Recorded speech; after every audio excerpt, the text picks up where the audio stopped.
Hey everyone, welcome back to JP's Budget Collecting and our weekly look back at the hot comics from 6 months ago. This week we're looking back at the hot comics from January 17th, 2020, and I'm recording this on July 17th, 2020.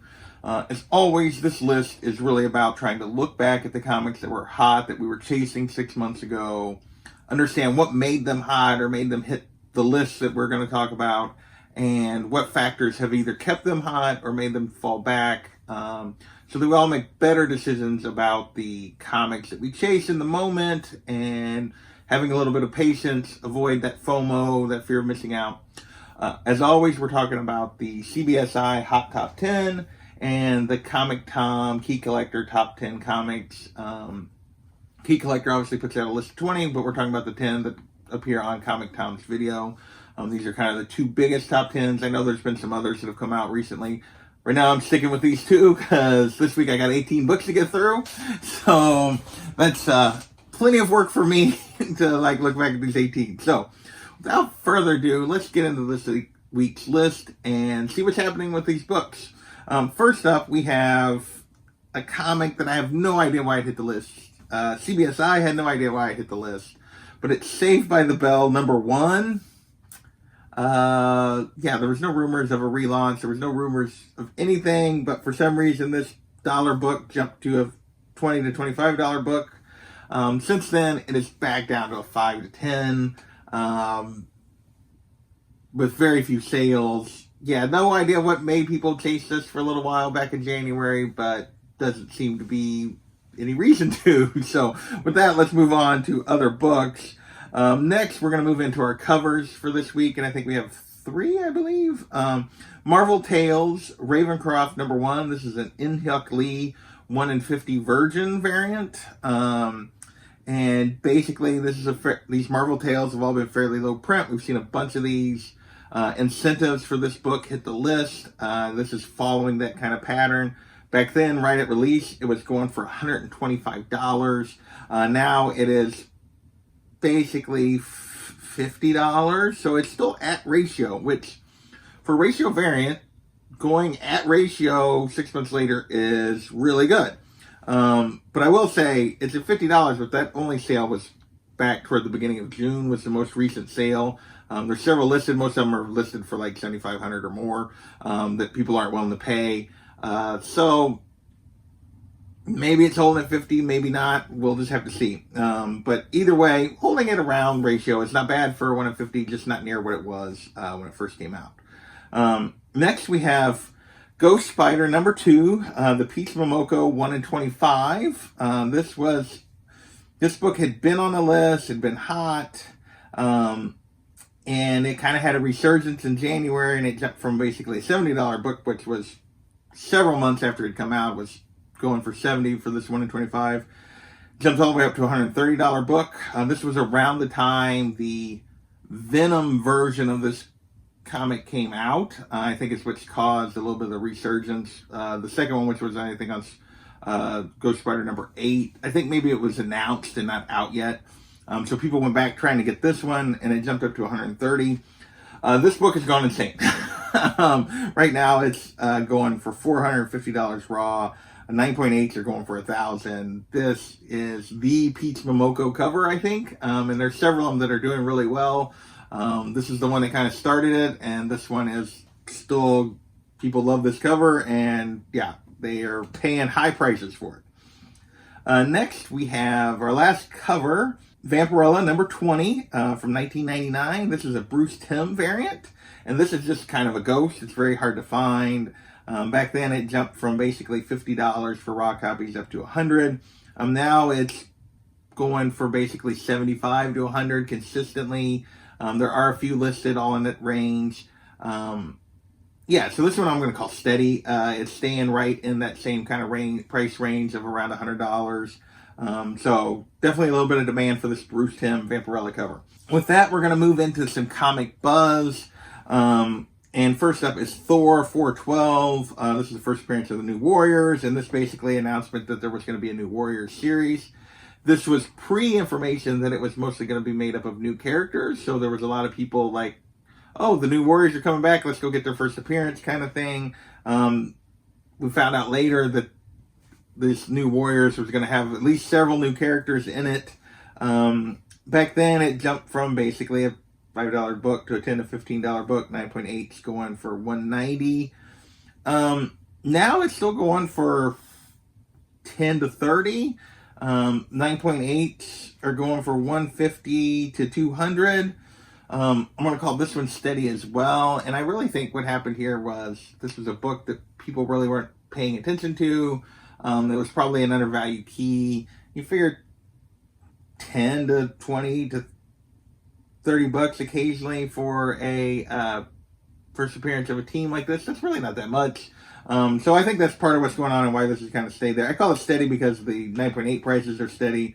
The raw prices are a little all over the place within that $10 to $30 range. Next up, we have Annihilation Conquest Race number 2. Number 1 was on the list last week. This is the first appearance of a parasitic creature created by Null. I don't even know that it has a name. Basically, anything related to Null is hot. And was then, it is now. Back then, it was a $10 to $20 book. And it hit the list because what we talked about last week, there was an announcement of a one-shot with Wraith coming related to all this Venom stuff that Donny Cates is doing. And raw copies now are going for 20 to 30. So this one is up. Like I said, anything Null. Only thing hotter than Null is Miles Morales. And so anything Null right now is definitely, no matter how tangential it is hot. With that, we're going to move on to... still cover Comic Buzz. Next up is Avengers Celestial Quest number 3. This is the first appearance of Koi. Supposedly this is a son of Mantis. Supposedly this is an important character in the Empire event that's finally starting. And so back then this $1 book became a $5 book and had a 1,500% increase in sales. That's why Tom and Key Collector put it on the list. Now it's still a $5 book. A 9.8 went for $65, but that's literally the only slab sale recorded on Go Collect for this book. I guess you could call this steady, but there are very few sales. A book going for $5 versus $1, I don't know, but I call this one steady, I guess. But sales numbers are way down on this, and this is a very minor key, and we'll see if the Empire event actually makes this character more important in some way, but as of right now, not much going on there. Our final Comic Buzz of the week is Star Wars Rise of Kylo Ren number 1, the main cover. This is the second time the main cover to number 1's been on the list. We've had the one at 25 on the list a couple of times. We've had the one in 25 of issue 2 on the list once. This series was just super hot. There was a lot of interest in it. Back then, this main cover had jumped from, when it hit the list before, it was going for like 15 to 20. Now, by this week, it was going for 30. And this book is still going for $30 to $40. So, it's still going strong. There's still apparently a lot of interest in this series and in these covers. So, yeah, Kylo Ren is still hot, at least in terms of this comic book. Next, we're going to move into option news and TVs and movies and all that kind of stuff. First up is Ex Machina number 1. This was option news. Basically, this one last week was on the CBSI list. This week it was on the Comic Tom list. So just when the news came out, it made the list in different weeks. It's really the same rise. So it didn't keep necessarily rising. Back then, you're talking about a $25 book. 9.8s were going for $125. Now it's a $10 to $15, occasionally $20 book. 9.8, you're setting about $100. So this is down a little bit, not a ton, but down a little bit. Still supposedly rumors that they're going to try to make this into something, but we'll see if it actually happens. With that, we're going to move into kind of Disney Plus spec. First up is Star Wars The Clone Wars number 1. First appearance of Ahsoka. I'm kicking myself about this book. I could have bought it in the fall for like $40, and as you'll see in a second, yeah, that's never happening now. Basically, rumors for the that she was going to appear in The Mandalorian started around this time. This book has already been on the list a couple times in the last month or so as it started getting hot, as there were rumors about her being used for some sort of Disney Plus thing, and with the Clone Wars Season 7 date being announced and all this kind of stuff. Back then, raw copies were going for $125 to $250, depending on condition. Now, raw copies are $350 to $600. 9.8s are consistently going for $1,400 to $1,600. Yeah, this book is skyrocketed. Season 7 was a hit. Her storyline was really good. If you were Star Wars or Clone Wars fans, I recommend it if you hadn't watched that yet. It was really good. They're talking about bringing her to The Mandalorian. They're talking about her getting her own show. They're going to use Ahsoka more, and this book has exploded because of it. And yeah, so with that, we will move on and move away from Jason's pain for missing out on that book when it was affordable. And we will move on to Thor, God of Thunder, number 19, the first appearance of Dario Agger. This makes the list for second week in a row. Last week when we talked about it, it was going for 15 to 20. Then by this week it was up to 30 to 35. This is all has to do with rumors about this potentially being the character that Christian Bale is going to play in the Thor movie, in Thor: Love and Thunder. We know he's in it. We don't know what character he's going to play yet, and this is just spec on that. Now the book is down from 6 months ago, still up from last week, but down from this week, if that makes any sense. It's kind of sitting in between the 2 weeks. It's sitting at a $20 to $30 book. 9.8 are around $130. So down from the peak, but still up overall. With that, let's move on to Eternals number 1 from 2006. This is the Neil Gaiman run.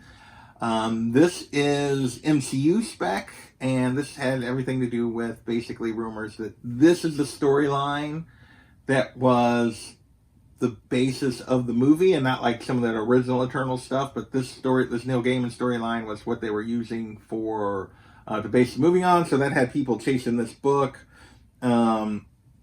Basically, this $1 bin book jumped to a $10 book, and had a 2,000% increase in sales. Now it's a $5 book, and very, very few sales. So this one's definitely down, and it's definitely cooled off. I've never quite understood chasing the spec on a storyline as opposed to a first appearance or a key for a character.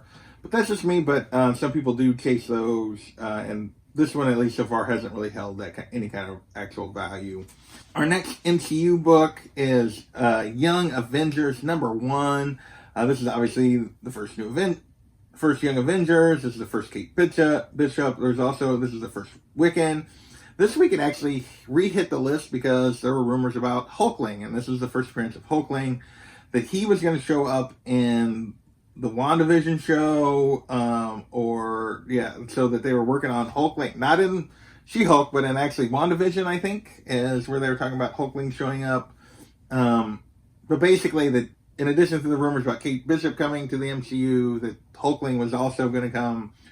Back then, this was a $45 book. 9.8s for $265, and we all know the history on this one. This book has been on the list multiple times in the last year. Something comes out about one of these characters, the book hits the list, it sort of cools off a little bit, and then it hits the list and again and jumps right back up to where it was at. It's been pretty consistently in that range that I just talked about, and it's still kind of sitting there. Right now it's 25 to 75 for raw copies. 9.8s are 250 to 300. I'm calling this one steady. It's really been a $200 to $300 book and a 9.8 for the last year plus. It's been a $40 to $75 book for raw copies. So yeah, this book has been, despite all kind of it ebbs and flows, but this one's been pretty rock steady almost, realistically, when you think about it over the long term here, the last year. Next, we're moving into some movie news directly, and it is DC Superstars number 17.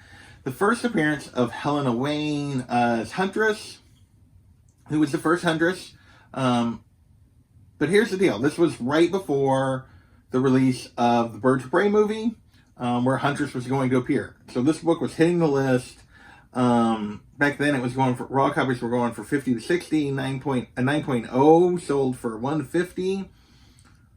But Helena Wayne, Huntress, is not the character that was in the movie, and we knew this. It's the Helena Bertinelli version of Huntress. And that book was, at the time, still only going for like $10 to $15. So, not sure why people were chasing this one and not the first appearance of the actual Huntress in the movie. Either way, this book is, for the most part, down like 20 to 80, depending on condition, for raw copies. So, raws are kind of in the same range, although they can be had for cheaper than what they were going back then. A 9.0 now is about a $100 book. 9.8 on this, which for some reason, because there's not a ton of them out there, Tom didn't list. You don't see a ton of these moving. Has most recently went for about $500. But so still a good book, but this again wasn't the character that was in the movie, so I wasn't sure why this one was the one that got hot. With that, we're going to move on to trailers. That's where we're going to finish up for our last 4 books are all related to trailers. First up is New Mutants, number 18. This is the first Demon Bear. This is week 2 for it on the list. And this had to do with that New Mutants trailer we talked about last week. Basically, it was a $20, $30 book. 9.8s were going for $150 back then. Now it's kind of a $5 to $20 book. 9.8s are $75 to $100. So it's down. Now, we had the trailer drop this week for San Diego Comic-Con that they're doing a panel for this. So by the time you see this on Saturday, there may be some movement on this book. There may be some renewed interest. When I had to record it and record the data, it hadn't really started to move yet. There hadn't been much reaction to that new trailer and the announcement of a San Diego Comic-Con panel. Looks like at some point we're still going to get this movie. Boy, it's taken forever. But yeah, so my values on this one may be a little off just because this appears to be things happening right now, but that was where it was at before this most recent trailer is probably the way to look at it. Next 3 books are all related to the dropping of the Morbius trailer. First up, we're going to talk about Peter Parker, SpiderMan number 76. This is the first Lucius Crown, who ultimately becomes the Hunger, and is in the movie. So basically that caused this book to spike. It basically was a $1 to $5 book that became 15 to 20, and now it's a $5 book. So this one hasn't had any staying power. Again, we don't know when we're actually going to get the Morbius movie at this point with everything that's going on. But yeah, so this is kind of a side character in that movie. We don't know how big a role he's going to play, but that is what caused this book to spike. Next, we have Amazing Spider-Man 102, the second appearance of Morbius and his origin. And also the first appearance of Martine Bancroft, which is his kind of girlfriend, who's also in the movie. So a quick thing on this one. This one, if you go back and watch the video, this was on the Comic Tom list. He quotes a price related to a 9.8 that's really the price for 9.4s. I'll get to that in just a second. Back then, raw copies were going for $40. Tom said 9.8s were going for $600. That's what 9.4s were going for. There's not many 9.8s in this book, but they were going for significantly more. 9.8 on this is going for over $1,000. Now, actually, sorry, 9.8, there hasn't been a 9.8 sale of this book since 2019.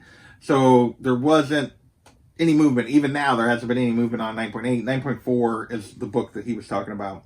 Now, raw copies are still setting at $40. 9.4s are still setting at $500 to $600. I'm going to call it steady.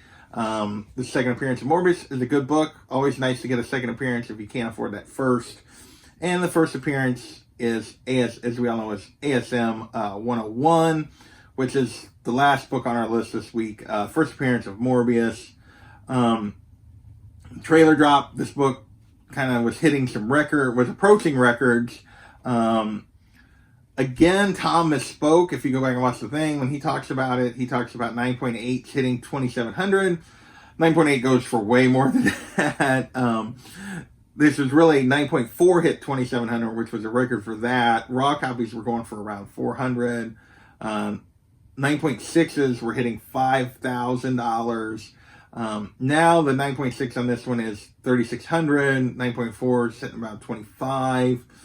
So down a little bit. Raw copies are down 150 to 350 depending on condition. So I would say this book has come back a little bit from the peak of the trailer. Still a really valuable book, still a really solid book. So that's this week's list. We had some stuff related to the Morbius trailer. We still had a little bit of New Mutant stuff. We had some Clone Wars that makes me sad that I missed out on that book. And we had some covers and other things. Hopefully you guys got something out of this. I want to thank you guys for watching, and we will catch you next time.